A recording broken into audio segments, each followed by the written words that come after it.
Reading passage 3, you should spend about 20 minutes on questions 27 to 40, which are based on reading passage 3 below. Insight or evolution. Two scientists consider the origins of discoveries and other innovative behavior. Scientific discovery is popularly believed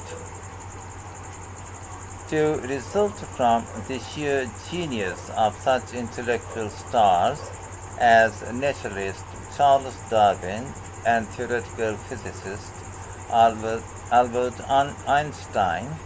Our view of such unique contributions is to science often disregards the person's prior experience and the efforts of their lesser known predecessors. Conventional wisdom also places great weight on insight in promoting breakthrough scientific achievements, as if ideas spontaneously pop into someone's head, fully formed and functional. There may be some limited truth to this view. However, we believe that it largely misrepresents the real nature of scientific discovery as well as that of creativity and innovation in many other realms of human endeavor.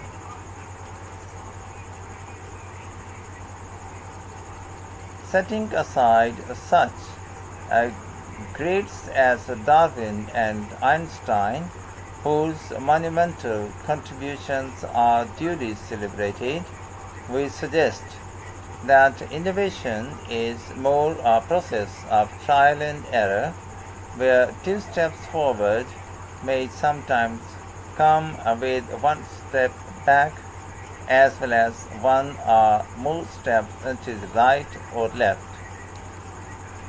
This evolutionary view of human innovation undermines the notion of creative genius and recognizes the cumulative nature of scientific progress.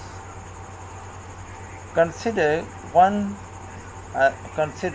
unheralded scientist, John Nicholson, a mathematical physicist working in the 1910s, who postulated the existence of proto-elements in outer space.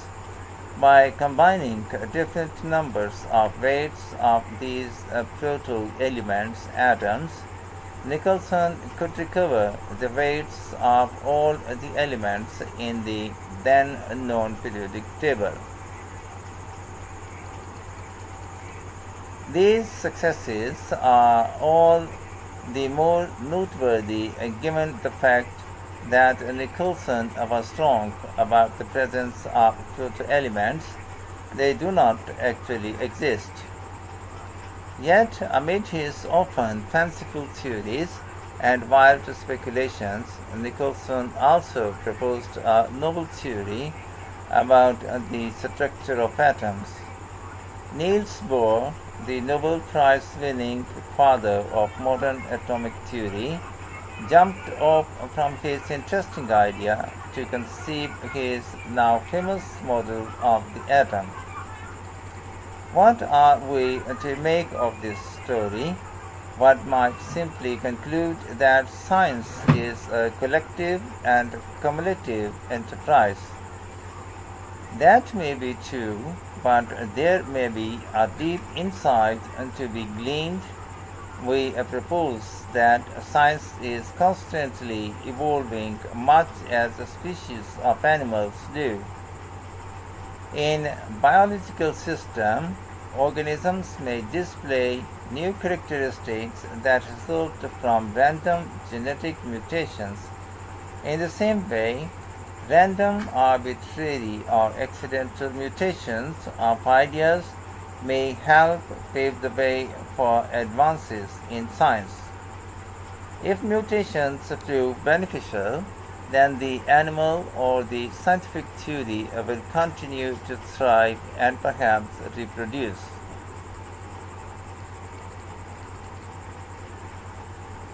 Support for this evolutionary view of behavioral innovation comes from many domains. Consider one example of an influential innovation in United States horse racing, the so-called assiduous stirrup placement, in which the rider's foot in his left stirrup is placed as much as 25 centimeters lower than the right, is believed to confer important speed advantages when turning on oval tracks. It was developed by a relatively unknown jockey named Jackie Westrope. Had Westrope conducted methodical investigations or examined extensive field records in a shrewd plan to outrun his rivals, had he foreseen the speed advantage that would be conferred by riding assiduously? No. He suffered a leg injury which left him unable to fully bend his left knee. His modification just happened to coincide with enhanced left-hand turning performance. This led to the rapid and widespread adoption of riding assiduously by many riders, a racing style which continues in today's thoroughbred racing. Plenty of other stories show that fresh advances can arise from error, misadventure, and also pure serendipity, a happy accident. For example, in the early 1970s, two employees of the company 3M each had a problem. Spencer Silver had a product, a glue which was only slightly sticky, and no use for it, while his colleague Art Fry was trying to figure out how to fix temporary bookmarks in his handbook without damaging his pages. The solution to both these problems was the invention of the brilliantly simple yet phenomenally successful post-it note. Such examples give lie to the claim that indigenous designing minds are responsible for human creativity and invention. Far more banal and mechanical forces may be at work, forces that are fundamentally connected to the laws of science. The notions of insight, creativity, and genius are often invoked but they remain vague and of doubtful scientific utility, especially when one considers the diverse and enduring contributions of individuals such as Plato, Leonardo da Vinci, Shakespeare, Beethoven, Galileo, Newton, Kepler, Curie, Pasteur, and Edison. These notions merely label rather than explain the evolution of human innovations. We need another approach, and there is a promising candidate. The law of effect was advanced by psychologist Edward Thorndike in 1898, some 40 years after Charles Darwin published his groundbreaking work on biological evolution on the origin of species. This simple law holds that organisms tend to repeat successful behaviors and to refrain from performing unsuccessful ones. Just like Darwin's law of natural selection, as law of effect involves an entirely mechanical process of variation and selection without any end objective in sight. Of course, the origin of a human invention demands much further study, in particular the provenance of the raw material on which the law of effect operates is not as clearly known as that of the genetic mutations on which the law of natural selection operates. The generation of novel ideas and behaviors may not be entirely random, but constrained by prior successes and failures of the current individual, such as Bohr, or of predecessors, such as Nicholson. The time seems right for abandoning the naive notions of intelligent design and genius, and for scientifically exploring the true origins of creative behavior. Questions 27 to 31. Choose the correct letter A, B, C, or D. Write the correct letter in boxes 27 to 31 on your answer sheet. The purpose of the first paragraph is to outline a common assumption.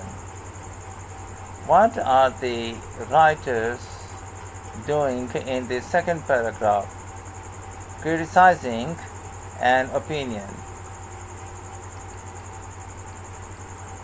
In the third paragraph, what do the writers suggest about Darwin and Einstein? They represent an exception unto a general rule.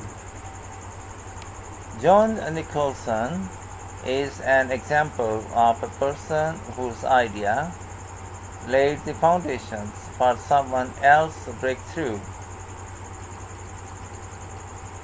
What is the key point of interest about the ACGC stirrup placement? The simple reason why it was invented. Questions 32 to 36. Do the following statements agree with the claims of the writer? In reading passages 37, in boxes 32 to 36 on your answer sheet, write yes if the statement agrees with the claims of the writer, no if the statement contradicts the claims of the writer, not given if it is impossible to say what the writer thinks about this.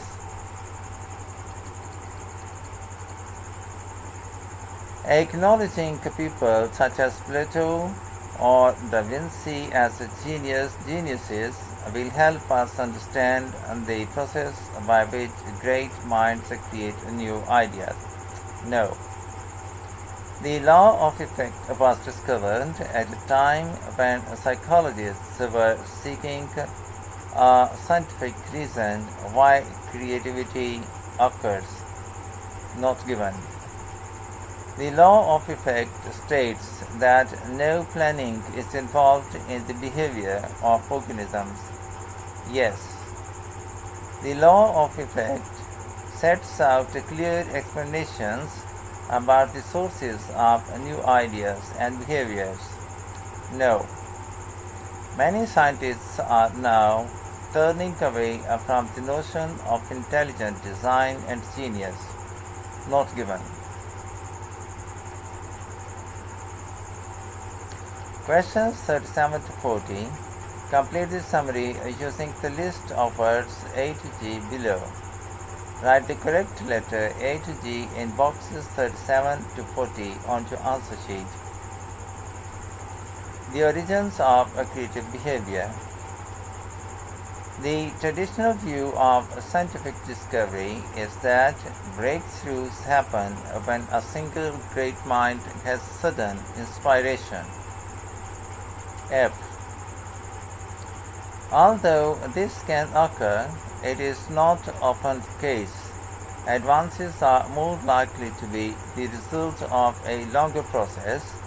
In some cases, this process involves mistakes, option D, such as Nicholson's theory about the proto-elements. In others, a simple necessity may provoke innovation, as with Westrope's decision to modify the position of his riding stirrup. There is also often an element of luck, option E. For example, the coincidence of ideas that led to the invention of the post-it note. With both the law of natural selection and the law of effect, there may be no clear goals, option B, involved by merely a process of variation and selection.